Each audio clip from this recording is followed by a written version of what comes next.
नमस्कार दोस्तों, स्वागत है आप सभी का जेबीबी क्लासेस के ऑनलाइन प्लेटफॉर्म पर। जैसा कि आप सब जानते हैं, अपन चैप्टर नंबर 3 पढ़ रहे हैं, धातु और अधातु। अपन ने धातु और अधातु के बारे में विस्तार पूर्वक अध्ययन किया है, इनके भौतिक गुणों को अच्छे से जाना है और धातुओं के एक दो गुण अपन ने इससे पहले वाली क्लास में देख लिया है। आज अपन थोड़े और रासायनिक गुणों के बारे में अध्ययन करेंगे, किसके? धातुओं के, यानी कि जो धातुओं के रासायनिक गुण हैं उनको और विस्तार पूर्वक समझेंगे। तो आज अपन बात करेंगे कि जब धातु की अभिक्रिया अम्ल के साथ की जाती है तब क्या होता है, और धातु की किसी अन्य धातु के लवण से अभिक्रिया की जाती है तो क्या होता है। देखो, जब भी धातु की अम्ल से अभिक्रिया करेंगे तो धातु का लवण बनेगा। क्या बनेगा? लवण बनेगा और साथ में हाइड्रोजन गैस मुक्त होगी। ठीक है ना। यानी कि जब भी किसी धातु की अभिक्रिया किसी अम्ल के साथ करेंगे तो क्या बनेगा? लवण बनेगा, साथ में हाइड्रोजन गैस बनेगी। कैसे बनेगी? जैसे मान लो कोई सी धातु ले लो, सोडियम धातु ली, ठीक है, इसकी अभिक्रिया अम्ल से कर दी। कौन सा अम्ल लें? HCl ले लें। ठीक है, ये HCl मैंने अम्ल ले लिया। अब क्या बनेगा? यहाँ पर लवण बनेगा। किसका लवण बनेगा? धातु का। धातु कौन सा है? सोडियम। तो सोडियम का लवण क्या बन गया? NaCl प्लस कौन सी गैस? आंखें मीच के लिख दो H2। ठीक है, हाइड्रोजन गैस निकलेगी। कोई दूसरा ले लो, यहाँ पर Mg ले लो, मैग्नीशियम। ठीक है, HCl अम्ल ले लिया तो क्या बन जाएगा? यहाँ पर MgCl2। क्या बन जाएगा? MgCl2 plus hydrogen gas. ठीक है, अभी ये जो रासायनिक समीकरण हैं ये संतुलित नहीं है, और संतुलित करना किसका काम है? आप लोगों का काम है, क्योंकि आप लोगों की ज़्यादा से ज़्यादा प्रैक्टिस होएगी। ठीक है ना। ये क्या बने कि जब भी धातु की अभिक्रिया अपन अम्ल से करेंगे तो क्या बनेगा? लवण बनेगा, साथ में हाइड्रोजन गैस बनेगी। बात करें अगर जिंक, जिंक भी क्या एक धातु है। अब अम्ल अपन चेंज कर लेते हैं, H2SO4 ले लिया, सल्फ्यूरिक अम्ल ले लिया, गंधक अम्ल से बोला जाता है। ठीक है, कितने नाम है इसके? बहुत सारे नाम है। औद्योगिक क्षेत्र में से गंधक का अम्ल बोला जाता है, गंधक का अम्ल। जो जिंक है, जब अम्ल से अभिक्रिया करेंगे तो सबसे पहले क्या बन जाएगा? लवण। और लवण किसका? जिंक का, यानी कि जिंक सल्फेट यहाँ पर बन जाएगा। साथ में आंखें बंद करके लिख दो कि H2 तो बनेगी ही बनेगी। ठीक है, जब भी अम्ल से अभिक्रिया करेंगे तो हाइड्रोजन तो बनेगी ही बनेगी। इसके बाद जिंक की अभिक्रिया करा दो HCl से। किससे करवा दो? HCl से। क्या बन जाएगा?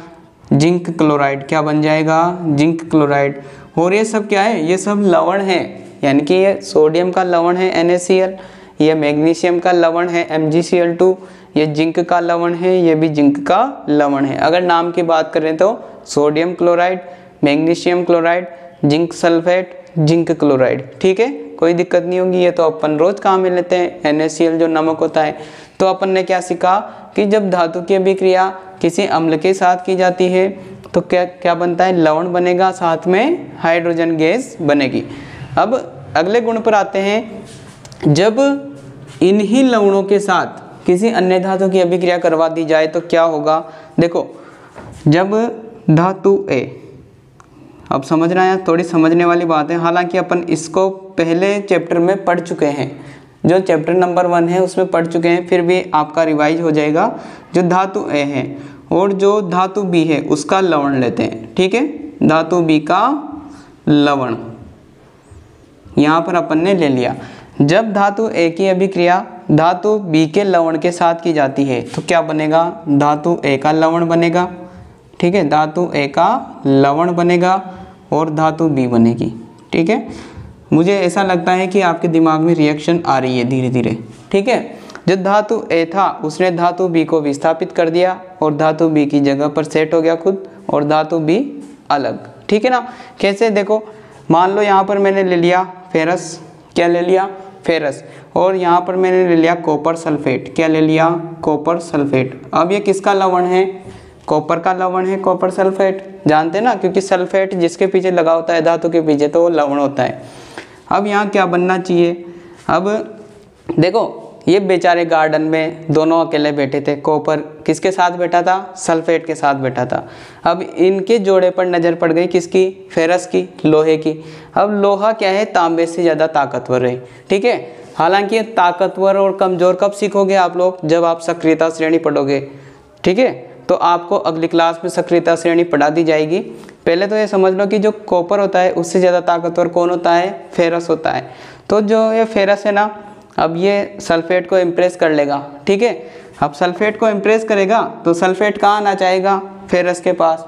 या दूसरे शब्दों में अपन कह सकते हैं कि जो फेरस है वो कॉपर से ज़्यादा शक्तिशाली है, तो जो फेरस है कॉपर को भगा देगा सल्फेट के पास से और खुद कहाँ आकर बैठ जाएगा, सल्फेट के पास आकर बैठ जाएगा। होता है ना ऐसा, अपनी रियल लाइफ में भी होता है, ठीक है।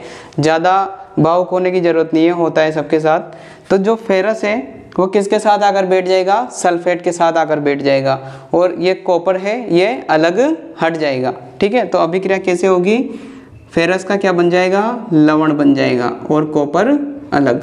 तो ये कौन सी अभिक्रिया हो गई, ये हो गई विस्थापन अभिक्रिया। कौन सी अभिक्रिया हो गई, विस्थापन अभिक्रिया। यहाँ से किसका विस्थापन हो रहा है, कॉपर का विस्थापन हो रहा है, किसके द्वारा, फेरस के द्वारा, ठीक है ना। तो जो धातु ए थी उसने किसका विस्थापन कर दिया, धातु बी का, और धातु ए का लवण बन गया। देखो ये धातु ए था और इसका ये लवण बन गया। तो ये ऐसी होती है कि जब किसी धातु की अभिक्रिया धातु लवण से करेंगे तो इस प्रकार से रिएक्शन होती है, और ये अभिक्रिया होती है विस्थापन अभिक्रिया। तो ये थे अपने धातु के रासायनिक गुण। सबसे पहले अपन ने देखा अम्ल के साथ अभिक्रिया, क्या बनेगा, लवण और हाइड्रोजन गैस। और जब भी इसी लवण की अभिक्रिया अन्य धातु के साथ की जाती है तो उसी अन्य धातु का लवण बन जाता है और ये धातु अलग हट जाती है जो इसमें हो रही है। तो मुझे ऐसा लगता है, या मुझे आपसे उम्मीद है कि आप सबको समझ में आया होगा। फिर भी अगर आपको कोई डाउट है तो आप कमेंट बॉक्स में ज़रूर बताएं। धन्यवाद।